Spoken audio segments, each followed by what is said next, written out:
এক মেয়ে বর্তমানে 2 সন্তানের মা জননী। বিয়ের সময় তার পছন্দের বিরুদ্ধে মা বাবার ভয়ে টাকাওয়ালা ছেলের সাথে বিয়ে দেওয়া হয়। বিয়ের প্রথম থেকেই সে তার স্বামীকে মেনে নিতে পারেনি। মাঝে সে আত্মহত্যার চেষ্টা করে। এখন সে চাচ্ছে স্বামীকে ডিভোর্স দিয়ে অন্যতে বিবাহ করতে। ইসলামের শরীয়তে জায়েজ হবে কিনা?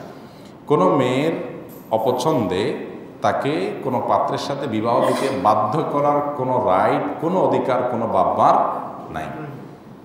এই মেয়ে যদি শরীয়তের বিধান জানতো তাহলে সে বলতো না, আমি বিয়েতে সম্মত না, মেরে ফেললো, আমি রাজি না, ব্যাস। বাপ-মার ক্ষমতা নেই তাকে কি দেওয়ার, বিয়ে দেয়া।